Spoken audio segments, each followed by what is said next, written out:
Welcome to our channel. నేను మీ master Durga Prasad. ఈరోజు మనతో పాటు వెంకటరమణ గారు సుమారు 40 చోట్ల అంటే 40 సార్లు పరిచయ వేదికను నిర్వహించినటువంటి వెంకటరమణ గారు ఈరోజు మనతో పాటు ఉన్నారు.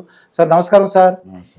సార్ మీరు ఇంజనీర్ అని తెలిసింది, ఏ డిపార్ట్మెంట్లో రిటైర్డ్ అయ్యారు చెప్పండి సార్ ఒకసారి. పంచాయతీరాజ్ డిపార్ట్మెంట్లో ఏఈగా పనిచేస్తూ 2019లో సెప్టెంబర్లో రిటైర్ అయ్యాను. సెప్టెంబర్లో రిటైర్డ్. అప్పుడు మీ జీతం ఎంత అండి? ₹1,00,000 ఉంటుంది. ₹1,00,000 వరకు. ఇప్పుడు పెన్షన్ ఎంత వస్తుందండి? 52,000 వస్తుంది. 52,000. మీరు పంచాయతీరాజ్ ఇంజనీరు, మరి ఈ పెళ్ళిళ్ళు మొత్తం 40 ఎన్నో సుమారుగా 40 వేదికలు నిర్వహించారు. అసలు ఎందుకు మీకు ఈ పెళ్ళిళ్ళు చేయాలన్న ఆలోచన ఎలా వచ్చింది మీకు? నాకు చిన్నప్పటి నుంచి కూడా మా ఫాదరు కూడా ఈ విధంగా ఫ్రీగానే చేసేవాడు. అంటే డబ్బు తీసుకోకుండా మా ఫాదర్ వచ్చేసేసి వైద్యం చేసేవాడు. వైద్యం అంటే ఈ ఎవరికైనా కాళ్ళు చేతులు ఇరిగినాయి అనుకోండి, ఫ్రీగా ట్రీట్మెంట్ చేసి కట్లు కడతాడు. నేను తర్వాత వచ్చేసి ఎవరికైనా బిడ్డలు పుట్టకపోతే అంటే సంతానం లేకపోతే ఆడవాళ్లకు ఒక ఆకు ఇస్తాడు, ఆకు మందు తయారు చేసి ఇస్తాడు. బిడ్డలు పుట్టేవాళ్ళు. నేను ఆశ్చర్యపోయేవాడిని. ఏం డాడీ ఇట్లానంటే ₹1 తీసుకోవడం వల్ల తీసుకుంటే పని చేయదు నా అంటాడు. ఓకే, తీసుకుంటే డబ్బులు తీసుకుంటే అది పని చేయదు, మన చెయ్యి. ఆ విధంగా చెప్పేవాడు అనమాట. అందుకు నేను కూడా ఉచితంగానే చేస్తే అది బాగా జరుగుతుందని నా ఉద్దేశం. అందుకు ఆ విధంగా చేస్తున్నాను. ఇప్పుడు మీ జనరేషన్ అప్పుడు పెళ్ళిళ్ళు ఎలా జరిగినాయి నాకు ఐడియా ఉందండి. మీ ద్వారా విందాం అనుకుంటున్నాను. మీ జరిగిన పెళ్ళి అలా ఎలా ఉండేదండి అప్పుడు? 40 years బ్యాక్ మా ఫాదర్ వచ్చేసి పెళ్లి సంబంధం పోయి చూసి వచ్చినాడు. ఆయన చూసి మా మిసెస్ నా వరకు మా ఫాదర్ పోయి చూసి వచ్చినాడు. నాకు కూడా అదే జరిగింది. ముందు పోయి చూసి వచ్చినాడు మా ఫాదర్. మా అమ్మ పోయి చూసి వచ్చినారు. తర్వాత నన్ను పోయి చూసి రమ్మన్నారు. నేను పోయి చూసి వచ్చి నేను మామూలుగా ఉన్నాను. నేను చదువుకున్నా కదా, మా మిస్సెస్ 5వ తరగతి 6వ తరగతి వరకు చదువుకునింది. నేను మా గమ్మని ఉన్నా, చెప్పలే, మన ఖాళీ ఉన్నాను. మా నాన్న వచ్చేసి 2-3 సార్లు అడిగినాడు, ఏనా చేసుకోకూడదు అది అంటే. నేను ఎంప్లాయర్స్ చేసుకోవాలని అనుకున్నాను. యాక్చువల్గా ఎంప్లాయర్స్ ఉద్యోగం చేసే అమ్మాయిని చేసుకో, ఎందుకంటే ఫ్యూచర్ ఎట్లా ఉంటుందనే ఉద్దేశంతో చూస్తానేమో.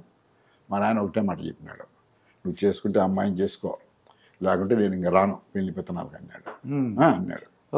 అంటే సరే డాడీ అని చెప్పి చేసుకున్నాను. పూర్వం అమ్మ నాన్న మాట వినేవారండి. ఇప్పుడు ఏంటంటే పిల్లలు ఎక్కువ. నేను పరిచయ వేదిక వచ్చి చూశాను, నాగోల్లో జరిగింది, అదే ఉప్పల్లో జరిగిందండి. అదే చూస్తే ఆ తల్లిదండ్రులు నాకు చెప్పారనమాట, పిల్లలు ఈ రోజుల్లో ఎక్కువ లేట్ మ్యారేజ్ తొందరగా మ్యారేజ్ చేసుకోవట్లేదండి. అంటే ఏంటి అసలు ఏంటి కారణాలు మీకు ఏం చెప్తున్నారు సార్? ఇప్పుడు వచ్చేసి అబ్బాయిలు ఏమంటున్నారు, అమ్మాయిలు ఏమంటున్నారు? అబ్బాయిలు వచ్చేసి చదువుకుంటున్నారు సార్ బాగా. ఇంత ముందు చదివేవాళ్ళు కాదు పెద్దగా. ఏదో నేను వచ్చేసి ఒక డిగ్రీ వరకు చదివి ఉంటాము, జాబ్ వస్తుంది, పని చేసుకునేవాళ్ళం. అప్పట్లో ఎక్కువగా చదివేవాళ్ళు కాదు సార్. 10th క్లాస్ ఇంటర్మీడియట్ ఉండేటి. ఇప్పుడు కాలంలో అబ్బాయిలు చదువుతున్నారు, అమ్మాయిలు చదువుతున్నారు. డిగ్రీ అయిపోతుంది సార్, పీజీ చేస్తారు, పీజీ చేస్తానే పిహెచ్డీ చేస్తారు. అప్పటికి దాదాపు 30 years వచ్చేస్తాయి సార్, అబ్బాయిలు కానీ అమ్మాయిలు కానీ ఇద్దరు కూడా. మనం కూడా తల్లిదండ్రులు ఏం చేస్తున్నామంటే అబ్బాయిని బాగా చదివిస్తున్నాం, అమ్మాయిని బాగా చదివిస్తున్నాం. అబ్బాయిలు లేరు అనుకో, ఇద్దరు అమ్మాయిలు అనుకో, కొడుకుల మాదిరి చూసుకొని పెళ్లి చేస్తున్నారు. తల్లిదండ్రులు బాగా ప్రేమగా చూసుకొని చేస్తున్నారు. ఆ విధంగా ఏజ్ అనేది కొంచెం వస్తూ ఉంది. ఇప్పుడు చదువు మీదనే ఇప్పుడు ఎంబీబీఎస్ ఉంది సార్, అది కంప్లీట్ అయ్యి 30 years అయిపోతుంది. తర్వాత ఏదో కోర్సెస్, స్పెషల్ కోర్సెస్ అని చేసి 32, 30 అట్లా వస్తాయి దాదాపు. అంతేగాని చదువుల వల్లనే చేసుకుంటున్నారు. కానీ ఈ మళ్ళా పెళ్ళిళ్ళు చేసుకోకూడదని ఎవరికి ఉండదు సార్. మనకు ఆదాయం ఉండాలన్నా. నేను వచ్చేసి నా ఏం వచ్చేసి కలెక్టర్ కావాలని ఉంటుంది. అతను కలెక్టర్ కావాలంటే ఐఏఎస్ దానికి ప్రిపేర్ కావాలా, ప్రిపేర్ అవుతాడు, ఒకసారి అటెంప్ట్ అవుతాడు. ఆ విధంగా 2 సార్లు పోయినాడు అనుకోండి, ఇంకా ఏజ్ ఎక్కువైపోతుంది సార్. అది పెళ్ళిళ్ళు చేసుకునే దానికి వాళ్ళకి అభిప్రాయం లేక కాదు, ఖచ్చితంగా చేసుకుంటారు కూడా.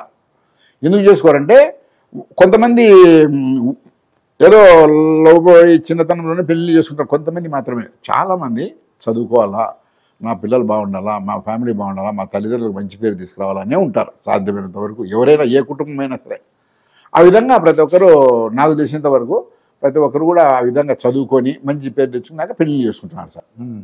మరి ఆడపిల్లలు ఎందుకు లేట్? ఇదివరకు ఏంటంటే 18 సంవత్సరాలు దాటితే ఒక 5 చేతిలో పెట్టేస్తాను, ఒక 5 చేతిలో పెట్టేస్తాను అనేవారు అండి. అదే సార్, ఇప్పుడు అమ్మాయిలకు అప్పుడు ప్రిఫరెన్స్ ఇచ్చేవారు కదా, బయటికి పోతే ఏమవుతుందని చెప్పేసి. ఇప్పుడు అమ్మాయిలను కూడా బాగా చదివించుకుంటున్నారు తల్లిదండ్రులు. వాళ్ళు కూడా మగపిల్లల మాదిరి చూసుకుంటున్నారు. ఏమి లేదు సార్, మానసికంగా ధైర్యం నింపాలి ఆడపిల్లలు కానీ మగపిల్లలు కానీ. అది పూర్వకాలంలో ఏం జరిగేదంటే మగపిల్లలు మాత్రమే యుద్ధాలు చేయాలా, కట్టసాములు చేయాలా అనే ఏదో కొంచెం ఫైటింగ్ ఏదైనా వచ్చినా కూడా. ఇప్పుడు అమ్మాయిలు కరెక్ట్గా నేర్చుకుంటున్నారు, అబ్బాయిలు అది అన్నీ చేస్తున్నారు. ఏమి లేదు సార్, అది వచ్చేసేసి ప్రకృతిగా స్త్రీ పురుషులు పుట్టినారు అంతే. ప్రకృతి పరంగా స్త్రీ పురుషులు పుట్టినారు, వాళ్ళు కలిసి జీవనం చేస్తే ఈ ప్రపంచం అనేది డెవలప్ అయితే వస్తుంది అనమాట. ఈ ప్రపంచం డెవలప్మెంట్ కావాలంటే వాళ్ళిద్దరు కలసాల, అంతేగాని వాళ్ళ తేడా లేదు, స్త్రీ లేదు పురుషులు లేదు, ఇద్దరు ప్రకృతి అంతే. ఇప్పుడు ఇదివరకు ఒక మంచి సంబంధం కావాలని చూడాలనుకోండి, ఇది ఏం చూసేవారు అంటారు? అబ్బాయి తరపు వాళ్ళు ఏం చూసేవారు పూర్వం ఒక 40-50 సంవత్సరాల క్రితం? అబ్బాయి తరపు ఏం చూసేవారు, అమ్మాయి తరపు వాళ్ళు ఏం చూసేవారు అంటారు? అప్పుడు మా సంబంధాల గురించి బాగా చూసేవారు సార్. అంటే బలగం బలగం సార్, వాళ్ళ వెనుక పక్క వచ్చేసేసి వాళ్ళు బంధువులు ఎటువంటి వాళ్ళు కూడా ఆలోచించేవాళ్ళు, వీళ్ళు కూడా ఆలోచించేవాళ్ళు, వాళ్ళు కూడా ఆలోచించేవాళ్ళు. ఎవరైనా మనకు తెలిసిన బంధువు ఎవరైనా మనకు తెలిసినోడు ఉంటారు కదా, ఇప్పుడు మీరే ఉన్నారు సార్, దుర్గాప్రసాద్ సారు చేసుకో అంటేనా కూడా బంధువులు చెప్తే కూడా చేసుకుంటున్నారు కూడా. అవును, దుర్గాప్రసాద్ గారు మంచోడు, మంచి వ్యక్తి అనుకో, ఆయన చెప్తే చేసుకుంటారు. చేసుకోమంటే ఆయన పెద్ద ఆయన చెప్పినాడు బా చేసుకోకుంటే ఎట్లా అని కూడా చేసుకునే వాళ్ళు ఉన్నారు సార్. కొంచెం మన ఇళ్ళలోనే కొంచెం పెద్ద మనిషి ఉంటాడు, రే నేను చేస్తాను ఏం కాదు చేసుకోరంటే చేసుకుంటాను అప్పట్లో చాలా. అప్పుడు ఏంటంటే కొద్దిగా ఎక్కువ ఆడపిల్లలు ఏం చూసేవారు అంటే కుటుంబం 7 తరాలు చూసేవారు. అంటే పెద్ద అంటే ఆదాయం ఎంత ఉంది చూసేవారు కదా, ఆస్తులు కూడా తక్కువ, ఏదో బతకగలరా లేదా అని చూసేవారు. ఇప్పుడు జనరేషన్ వాళ్ళు ఏం చూస్తున్నారంటే ఏం కావాలని కోరుకున్నారు, ఆడపిల్లలు ఏమనుకుంటున్నారు, వాళ్ళ కోరికలు ఎలా ఉన్నాయి? ప్రతి ఒక్కరు కూడా సార్, ఆడపిల్ల కావచ్చు మగపిల్లలు కావచ్చు, గౌరవంగా బతకాలా, నాకు ఒక కారు ఉండాలా, నాకు ఒక ఇల్లు ఉండాలా, బంగ్లా ఉండాలా, బాగా గౌరవంగా ఉండాలని ప్రతి ఒక్కరు కోరుకుంటారు సార్. ఈ జనరేషన్ ఇప్పుడు కూడా సార్ అంతే.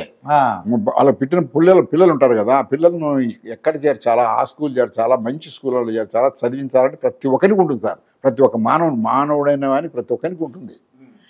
ఏం లేట్ అవుతుందంటే కారణం అది ఒక్కటే సార్, చదువుకోవడము, డబ్బులు సంపాదించుకొని ఇంకా కొంచెం సంపాదించుకొని చేసుకుందాము అనేది తప్ప ఈ మనము సంసారిక జీవితం అనేది వద్దని కాదు దాని ఉద్దేశం.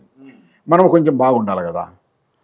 నాకు ఇప్పుడు వచ్చేసి నాకు 10 లక్షలు వస్తుంది, నా భర్తకు కూడా 10 లక్షలు రావాలి కదా అని చేసుకొని వాళ్ళ సంసారాన్ని సుఖజీవనం చేసుకోవాలని అనుకుంటారు సార్, అట్లా దొరికినంత వరకు. అంతేగాని వేరే ఉద్దేశాలు ఏం లేవు సార్. సాధ్యం. వెంకటరమణ గారు నిన్న పరిచయ వేదిక వచ్చినప్పుడు నాకు ఒక అమ్మగారిని వచ్చి నన్ను కనిపించారు. ఏమంటే కొద్దిగా మీరు చెప్పండి ఇంటర్వ్యూలో ఎక్కడన్నా అంటే డబ్బులు ఎంత డబ్బులు సంపాదించేటువంటి ఎంత డబ్బులు అంటే మా వాళ్ళు ఒక టార్గెట్ పెట్టుకోవట్లేదండి. ఒక అతను మా ఫ్రెండ్తో ఫోన్ చేసి అడిగా, వాళ్ళ అబ్బాయి క్లాస్మేటు ఆడి కారు ఉంది, బంగ్లా ఉంది, వీడు పెళ్లి చేసుకోవట్లా. ఏంటన్నా ఇతను పెళ్లి చేసుకోమంటున్నాడు. ఏమన్నాడు, నా ఫ్రెండ్కి ఆడి కారు ఉంది, బంగ్లా ఉంది, పెద్ద 2 అపార్ట్మెంట్లు ఉన్నాయి, నేను కూడా అంత సంపాదించుకుని చేస్తాను. ఎప్పుడు సంపాదిస్తాడు అట్లా సార్? పీనాస్ వాళ్ళను ఇంతకుముందు మనం అనుకునేవాళ్ళం. ఆ విధంగా కొంతమంది ఇట్లాంటి కూడా ఉంటారు సార్, 1-2 ఉంటారు. జనజీవనంలో ప్రతి ఒక్కరు ఉంటారు. ఇప్పుడు నేనున్నాను సార్, ఒక 4 వచ్చినారు అనుకోండి, ఏదైనా కొంచెం డబ్బులు ఖర్చు పెట్టాలంటే కొంచెం ఖర్చు పెడతారు సార్. కొంతమంది మనకేం దుఃఖాలని కూడా ఉంటారు. అవును, అట్లాంటి వాళ్ళు కొంతమంది ఉంటారు. నేను ఇంకా ఎక్కువ సంపాదించాలన్నా ఏదో ఉంటారు సార్, 1-2 ఉంటారు, మిగతా వాళ్ళంతా ఉండరు సార్. 1-2 ఉంటారు. ఏదో ప్రతి ఒక్కరి పీనాస్ మనం ఇళ్లలోనే మనం అనుకునే వాళ్ళం, చాలా పీనాస్ వాడు 1 రూపాయి ఖర్చు పెట్టాడని అంటారు. అవునండి, అట్లాంటి ఉంటారు సార్. మనం అట్లాంటి కూడా లేరని చెప్పను నేను, ఉంటారు సార్ అట్లాంటి. అప్పుడు పిసినారంటే పాపం డబ్బులు సంపాదన వచ్చేది కాదు, డబ్బు సంపాదించేవాడు. పిసినారంటే డబ్బు సంపాదించింటాడు, ఎక్కువ డబ్బులు వాడి దగ్గర ఉంటాయి, మిగల పెట్టుకుంటాడు అంతా అని చెప్తాను కదా. కోడి పైన కట్టేసేసి చూసి తినే వాళ్ళు ఉంటారు, అట్లా మనం ఏం చేయలేము సార్. డబ్బులు ఉండి కూడా తిన్నారు కొంతమంది, అది అన్యాయం. డబ్బులు ఉంటాయి సార్, అదే సార్ పిసినారితనం అనేది. వీడు కూడా అట్లాంటి, నాకు ఐడి కార్ కావాలంటే డబ్బంతా కూడబెట్టి ఐడి కార్ కొనుక్కుంటాడు, కొనుక్కునేంత వరకు వాడు చేసుకోడు. అవును, అప్పటికి 35-40 కూడా వస్తాయి సార్.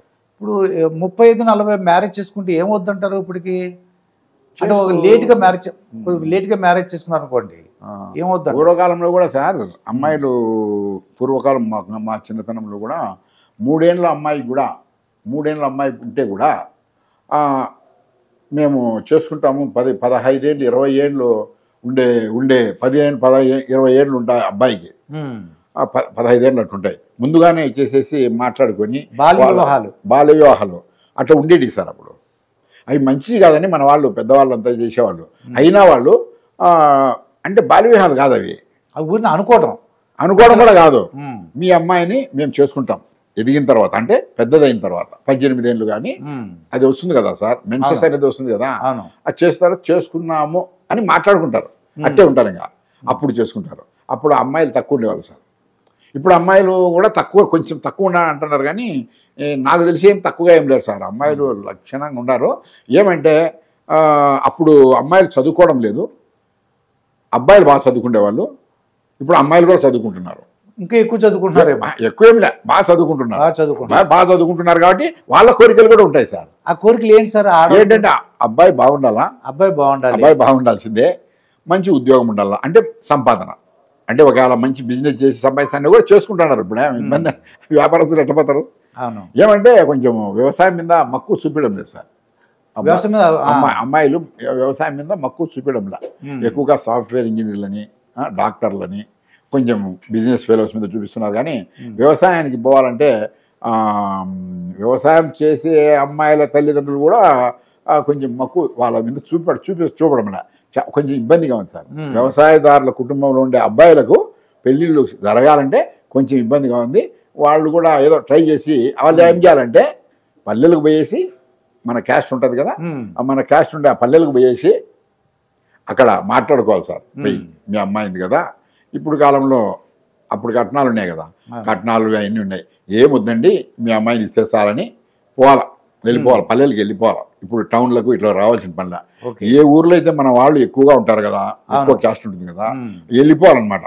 ఊర్లోకి వెళ్ళిపోయి మధ్యలో వాళ్ళను బ్రోకర్లను చూసుకోకుండా వాళ్ళ దగ్గరికి పోయేసి మాట్లాడుకోవాలి సార్. ఓకే, అసలు ఆడపిల్లల కోరికలు ఎలా ఉన్నాయంటారు ఈ రోజుల్లో?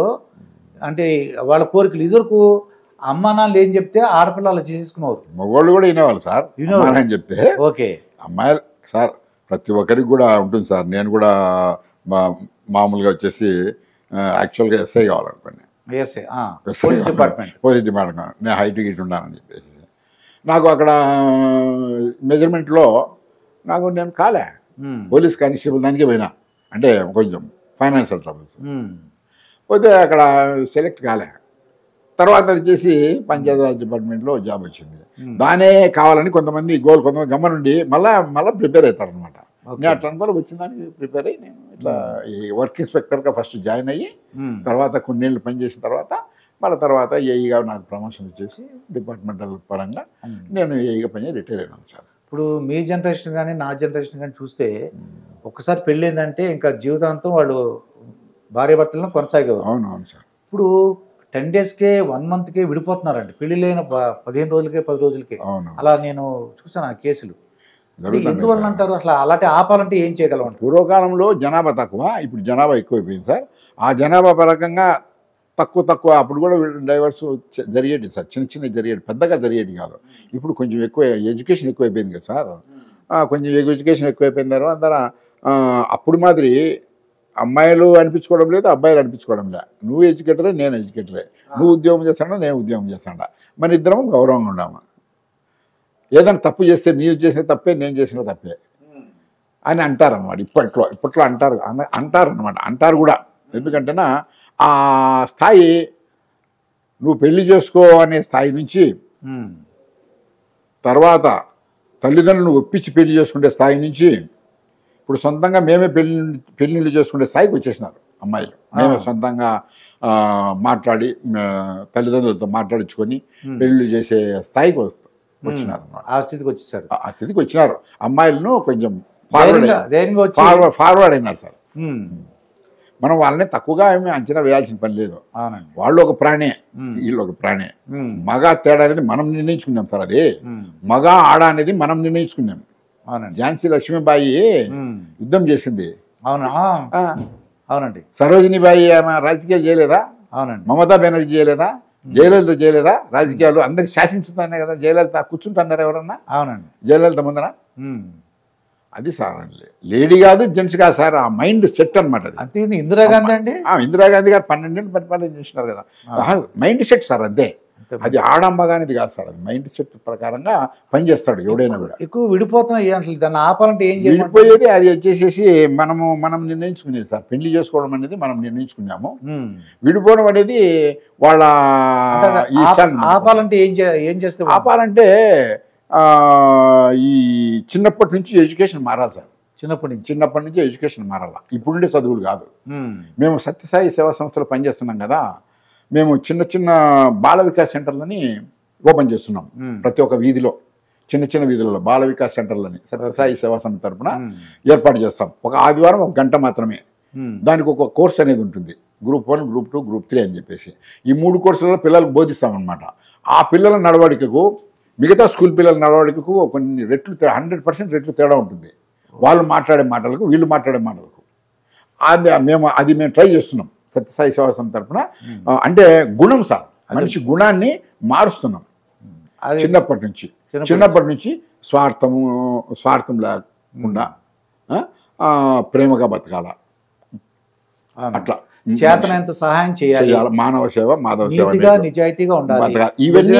ఇవన్నీ వచ్చేసి మన హిందూ సంప్రదాయంలో ఉన్నాయి.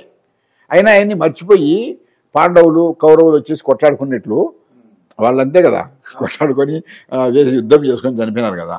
ఆ విధంగా లేకోకుండా ప్రేమతో ప్రతి ఒక్కరిని కూడా ప్రేమించడము. తర్వాత ఎంత సంపాదించుకున్నా ఒక మన నయా పైసా కూడా మన వెనక్కి రానదే ప్రతి ఒక్కరికి తెలుసు సార్. ప్రతి ఒక్కరికి నీకు తెలుసు, నాకు తెలుసు. అయినా జీవన గమనంలో మాయ అనేది కప్పేస్తుంది సార్ మనిషికి. ఇప్పుడు కొన్ని విదేశీ సంబంధాలు వస్తున్నాయి అనుకోండి. ఇది అబ్బాయి దుబాయ్లో పనిచేస్తాడు, లేదంటే లండన్లో పనిచేస్తాడు, అమెరికాలో పనిచేస్తాడంటే అమ్మాయిని ఎవరంత భయపడకుండా ఇస్తున్నారా, లేదా ఇబ్బందిగా ఉంది ఇప్పుడు అన్న? అదే సార్, దూరమని కొంతమంది తల్లిదండ్రులు ఈ నాలెడ్జ్ కొంచెం అంటే చిన్నగా చదువుకుంటారు సార్, వాళ్ళు కొంచెం భయపడతారు. కానీ మిగతా వాళ్ళు ఇస్తున్నారు సార్. అంటే ఎడ్యుకేషన్ పరంగా కొంతమంది మామూలు రైతులు అట్టోళ్ళు ఉంటారు కదా, ఇవాళంటే కొంచెం మా అమ్మాయిని అక్కడికి ఇస్తే ఏమవుతుంది ఏమని అనుకునేవాళ్ళు. ఎడ్యుకేషనల్గా ఉండే వాళ్ళంతా ఏమవుతుంది, కడప ఎంతనో, ఇప్పుడు ఇది హైదరాబాద్ ఎంతనో, సింగపూర్ అంతే, ఆస్ట్రేలియా అంతే. అక్కడ కూడా భూమి ఉంటుంది, ఇదే ఇల్లు ఉంటాయి, ఇదే ఉంటాయి, అన్నీ ఉంటాయి. అమెరికాకు పోయినా అంతే సార్, ఒక డిస్టెన్స్ అంతే తేడా. అవునండి. ఇప్పుడు నేను కడప నుంచి పులివెందుల నుంచి నేను కడపకు హైదరాబాద్ రావాలంటే ఒకరోజు రాత్రి అంతా పడతా ఉండేది. అదే నువ్వు ఫ్లైట్లో వస్తే గంట రకాలు రావచ్చు కదా. అవును. ఆ విధంగా అమెరికాకు పోవాలంటే, ఆస్ట్రేలియా పోవాలన్నా కూడా అదే అని మనిషికి వస్తాను సార్. ఇప్పుడు ప్లెయిన్లో దిగిపోతారు సార్. అప్పుడైతే పోవాలంటే అమెరికా అంటాను. ఇప్పుడు అమెరికా లేదు, ఆస్ట్రేలియా లేదు సార్. ఎక్కడైనా సరే ప్రపంచంలో మానవుడు అనేవాడు ఎక్కడికైనా పోతున్నాడు, ఎక్కడికైనా కానీ వాని నెరవేర్చుకుంటున్నాడు. అదే మీరు చెప్పినట్టు కొన్ని వృత్తులకి, ఫర్ ఎగ్జాంపుల్ గుళ్ళో పూజారి చేసేవాళ్ళకి, రైతులకి కొద్దిగా సంబంధాలు కొద్దిగా కష్టం అవుతుందండి. ఉన్న మాట చెప్పుకోవాలి. నేను చెప్తున్నాను కదా సార్, కష్టం అంటే ఇది ఒక 30 years బ్యాక్ సార్ స్కానింగ్ సెంటర్లు వచ్చినాయి సార్. స్కానింగ్ సెంటర్లో చిన్న పేదవాళ్లకు ఒక రకమైన ఉండేవాళ్ళు చెప్పేవాళ్ళు కాదు, వాళ్ళు దగ్గరికి రానిచ్చేవాళ్ళు కాదు.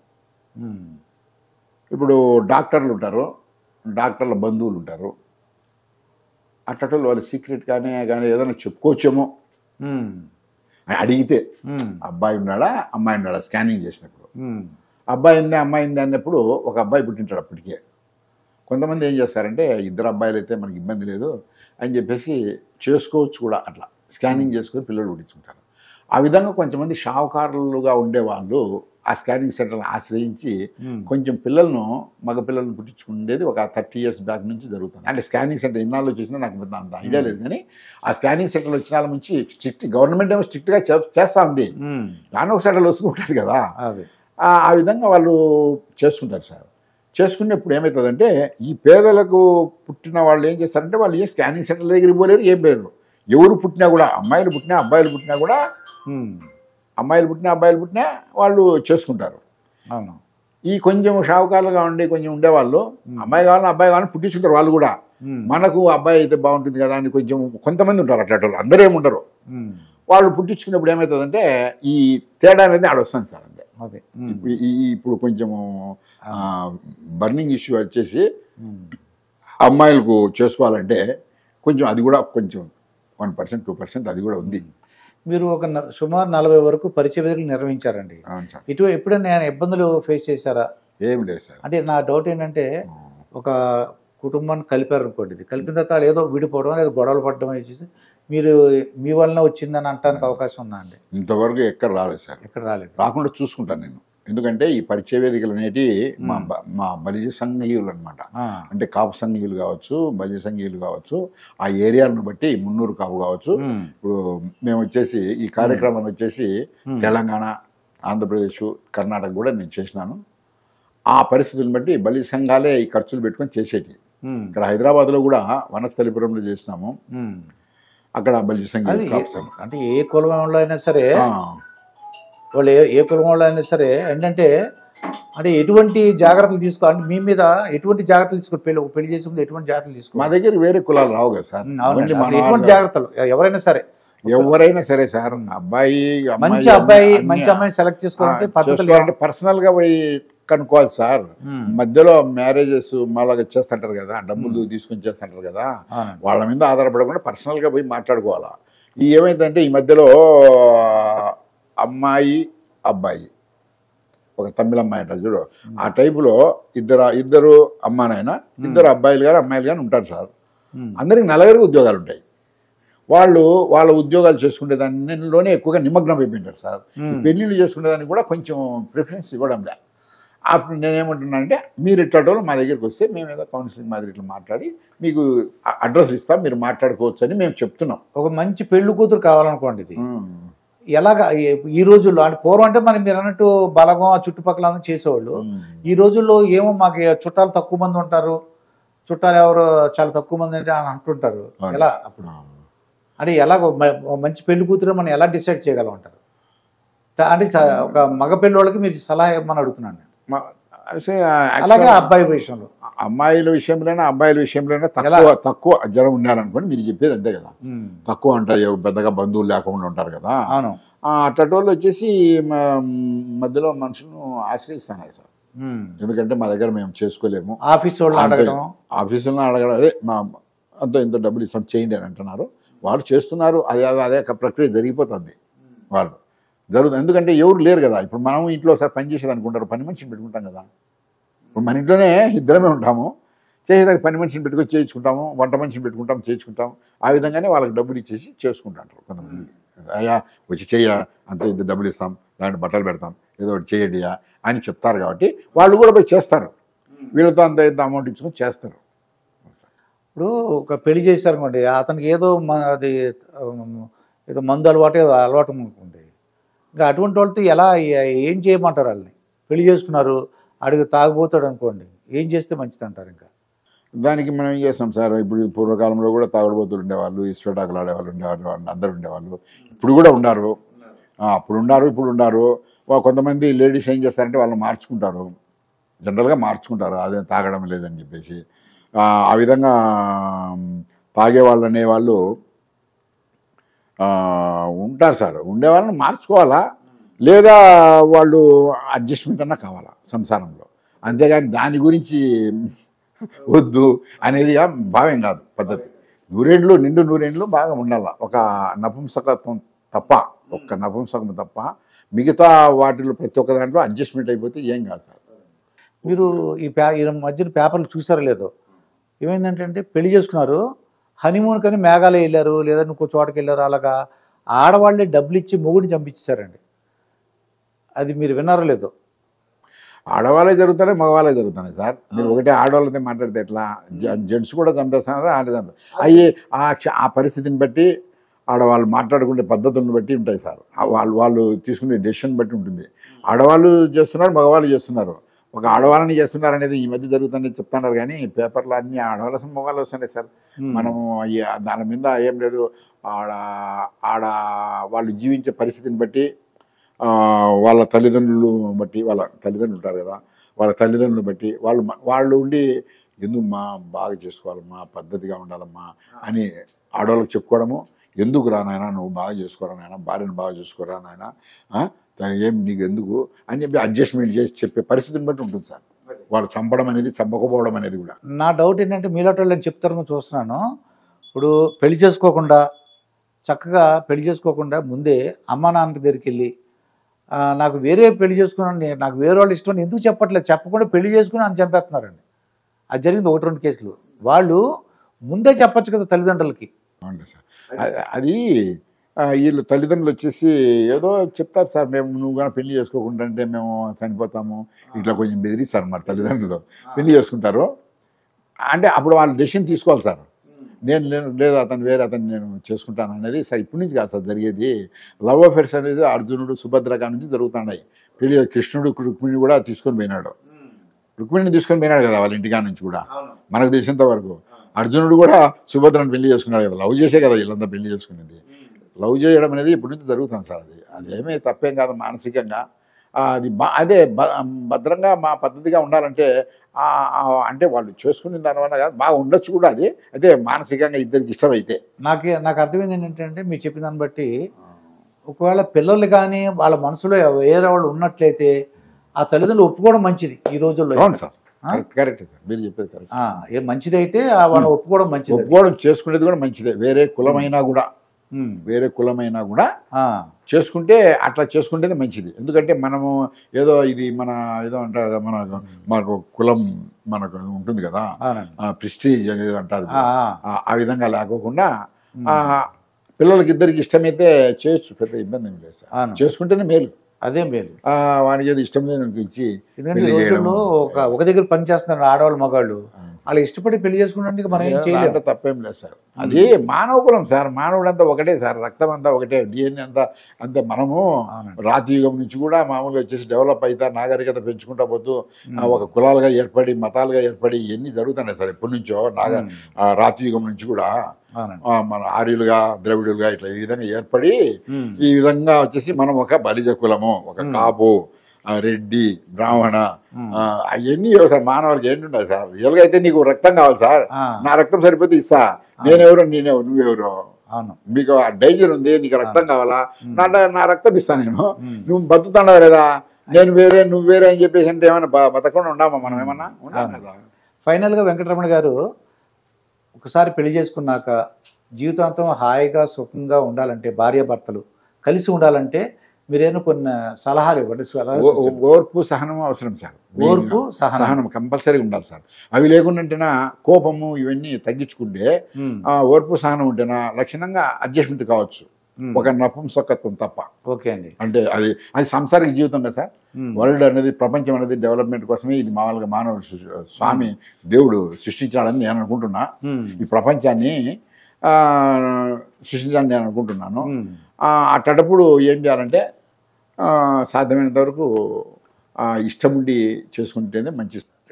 అంటే ఏమవుతుందంటే భార్యాభర్తల్లో నువ్వు నాకు చెప్పేది ఏంటో నా మాట తగ్గించుకోవాలి. ఎందుకు చెప్తున్నారు ఏంటి, నువ్వు నాకు చెప్పేది కాకుండా ఆయన చెప్పిన అతను కానీ. అవును సార్, గరికపాటి గారు కూడా చాలా చెప్తుంటాడు.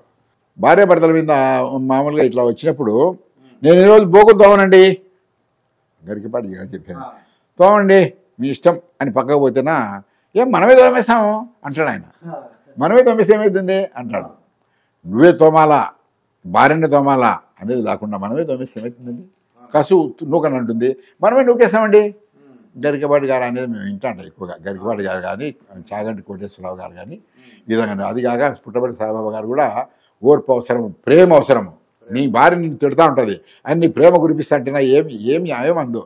నువ్వు కోపం చూపిస్తే నేను కోపం చూపించేస్తే ఇంకా అన్నే వస్తుంది. ఆమె మన మీద కోపం చూపించింది అనుకో, సర్లేని సర్దుబాటుగా కావాలి అంతే. సర్దుబాటు అయితే ఏం కాదు, సర్దుబాటు కావడం లేదు సార్. ఫస్ట్ అమ్మాయిలు కానీ అబ్బాయిలు కానీ ఎవరు కానీ సర్దుబాటు కావడం లేదు. ఏం నీ కథ ఏమి, నీ కథ ఏమి, నువ్వేం చదువుకున్నావు, నువ్వు బీటెక్ చదివేది, నేను ఎంటెక్ చేసిన అనేది ఆ యుగో అనేది కొంచెం తగ్గించుకుంటున్నా ఏం లేదు సార్. అసలు విడాకులే కావు. నేను అదే పనిగా లాయర్ను మాట్లాడమని చెప్పినా నిన్న మీటింగ్లో, ఉప్పల్ల మీటింగ్లో లాయర్లను, నేను డాక్టర్లను కూడా పిలిపిస్తాను నేను మామూలుగా జనరల్గా మాట్లాడేదానికి. మా మీటింగులకు వచ్చి చెప్తారనమాట, తొందరగా పెళ్లి చేసుకోండి, 35 అమ్మాయిలు చేసుకుంటే ఏం లాభం, పిల్లలు పుట్టరు అని వాళ్ళు కూడా చెప్తాంటారు. చాలా సార్లు పిలిపిస్తాంటారు. నేను లేని సాట కాదు, ఇక్కడ వచ్చేసి ఆయన ఆ తలంపుగా వచ్చినాడు ఆయన లాయర్ గారు, చెప్పినారు మీరు అసలు క్షణికావేశంలో చేసుకుంటున్నారండి, వేస్ట్ అసలు. నేను చెప్పినా కదా ఒక్కటి, అదొకటి తప్ప మిగతా అన్ని దానిలకు సర్దుబాటు అయిపోతే ఏంది లేదు సార్. అమ్మాయిల ప్రేమ ఉండాలా ఫస్ట్ పాయింట్, ఓర్పు సహనం ఉండాలా. ఓర్పు సహనం ఉండి ఇద్దరిలో ఎవరు చెప్పినా మంచి తీసుకోవాలండి. భర్త చెప్పినా భార్య చెప్పినా దాంట్లో మంచి తీసుకుంటే విడాకులు అనేది ఉండదు, చక్కగా 100 సంవత్సరాలు కలిసి ఉంటారు. లక్షణంగా చేసుకోవచ్చు సార్. ఇప్పుడే మన వాళ్ళు పెద్దోళ్ళంతా ఎంతమంది మునిమన వాళ్ళు పుట్టినంత వరకు కూడా ఎంత బాగా ఉంటున్నారు. అవునండి. అంటే అనేది నా భార్య కదా అనిందే అనే లేదు సార్. ఇప్పుడు అబ్బాయిలకు వచ్చేసి ఈ ఎడ్యుకేషనల్ వల్ల ఇంకా బాగుండాల్సింది పోనిచ్చి కొంచెం అంటున్నారు. వాళ్ళకు కూడా ప్రేమ అనేది ఉండాలి కంపల్సరీగా. మీరు చెప్పినట్టు వెంకటరమణ గారు మొదటి నుంచి ఆడపిల్లలకు కానీ మగపిల్లలకు కానీ మొదటి నుంచి ఎడ్యుకేషన్ ఇచ్చుకుంటూ, అంటే మంచి బోధన ఇస్తూ కలిసి ఉండటం, ప్రేమ అభిమానం ఉంటే తప్పకుండా వాళ్ళ యొక్క కాపురాలు బాగుంటాయండి. బాగుంటుంది, మంచి ఎడ్యుకేషన్ ఉండాలి సార్. ఇప్పుడు నేను చెప్పేది ఉండాలి కదా, ఆధ్యాత్మికంగా ఆయన బోధన ఉండాలా చిన్నప్పటి నుంచి.